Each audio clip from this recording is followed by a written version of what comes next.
Hello friends, welcome to steno short and dictation. यह dictation Dainik Jagran पत्रिका से लिया गया है, जिसकी गति 120 शब्द प्रति मिनट की होगी। डिक्टेशन शुरू होगा 5 सेकंड बाद। रेडी। कर्नाटक सरकार ने नई राष्ट्रीय शिक्षा नीति को लागू करने से जिस तरह इनकार किया, उससे यही पता चलता है कि राष्ट्रीय महत्व के विषयों पर भी किस तरह सस्ती राजनीति की जाती है। कर्नाटक की नई सरकार ने नई शिक्षा नीति को ठुकराने का फैसला तब लिया जब उसे लागू हुए 3 वर्ष हो चुके हैं। इसका अर्थ है कि पिछली राज्य सरकार ने नई शिक्षा नीति को अमल में लाने के लिए जो कुछ किया वह व्यर्थ हो जाएगा।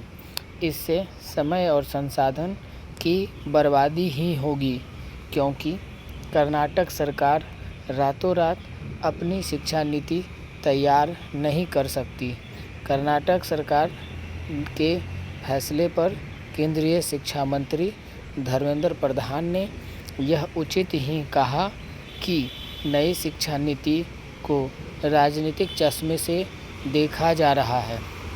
कम से कम शिक्षा नीति को तो दलगत राजनीति से परे रखा जाना चाहिए, लेकिन दुर्भाग्य से ऐसा नहीं किया जा रहा।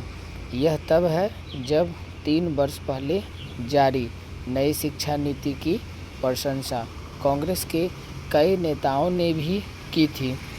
नई शिक्षा नीति को इसलिए दलगत राजनीति से दूर रखा जाना चाहिए क्योंकि उसे तैयार करने का काम प्रख्यात शिक्षाविदों, विज्ञानियों और अपने अपने क्षेत्र के अन्य नामी विशेषज्ञों ने किया था।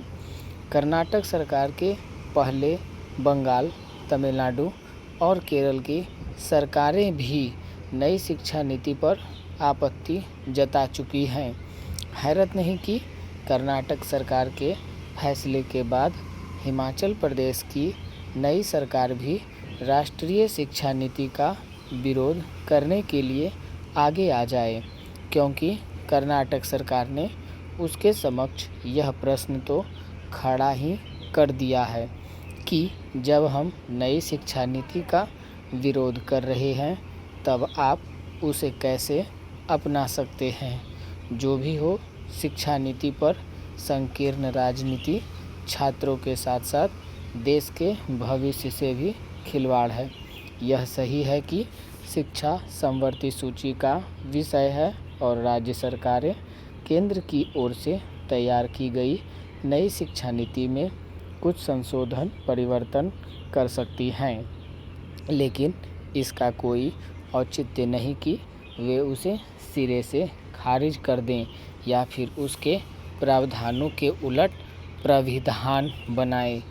कुछ गैर भाजपा शासित राज्य सरकारें ऐसा ही करना चाह रही हैं। इन राज्य सरकारों ने नई शिक्षा नीति का विरोध महज केंद्र सरकार के प्रति अपने विरोध को दहाड़ देने के लिए ही किया है। विडंबना यह है कि ऐसी ही सरकारें केंद्र सरकार पर यह आरोप लगाती हैं कि वह संघीय ढांचे के अनुरूप काम नहीं कर रही है। नई शिक्षा नीति को लागू करने से मना करने का कर्नाटक सरकार का फैसला यह भी बता रहा है कि किस तरह सत्ता परिवर्तन होते ही शासकों की प्राथमिकताएं बदल जाती हैं। कई बार तो वे केवल इसलिए बदल जाती हैं ताकि यह जताया जा सके कि पिछली सरकार कुछ भी सही नहीं कर रही थी।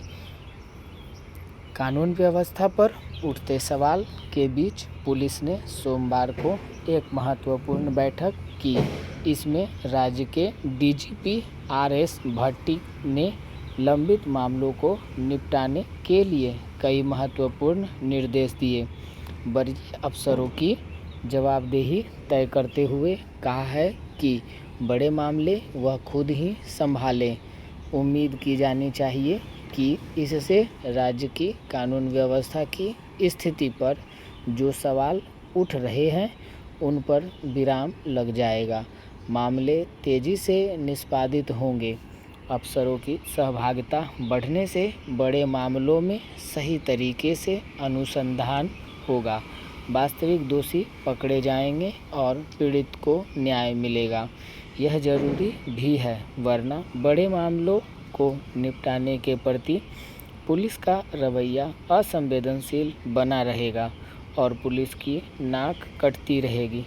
ताज़ा उदाहरण है अररिया में जिस पत्रकार की हत्या पर इतना शोर मच रहा है, उसमें आरोपी भवेश के साथ दरोगा थाने में चाय पीते दिखते हैं। सोचिए क्या भरोसा रहेगा लोगों का पुलिस पर।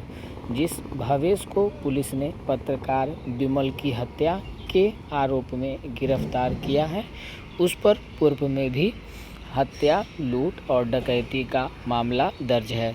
तो क्या पुलिस ने हत्यारोपित और दुर्दांत अपराधियों को थाने में बिठा आवभगत कर कानून व्यवस्था को संभालने का कोई नया फार्मूला ढूंढ निकाला है? एसपी कह रहे कि उन्हें इस मामले की जानकारी है, जांच कर रहे हैं। दलील दे रहे कि कुछ दागी किस्म के लोगों को पुलिस अपना सोर्स बनाती है। यह थोथी दलील है। कई मामले दर्ज होने के बाद भी जब दरोगा अपराधी को चाय पिलाएंगे तो उसका हौसला आसमान पर नहीं होगा क्या? फिर तो वह ऐसे ही जघन्य अपराधों को अंजाम देगा, पत्रकार को घर से बुलाकर उसकी जान ले लेगा। वरीय अधिकारियों को न सिर्फ इस मामले में दरोगा पर कड़ी कार्रवाई करनी चाहिए, बल्कि यह सुनिश्चित करना चाहिए कि अपराधी थाने में न बैठें। तो यह डिक्टेशन 120 वर्ड प्रति मिनट की थी, तो आप इसको लिख सकते हैं। Thank you.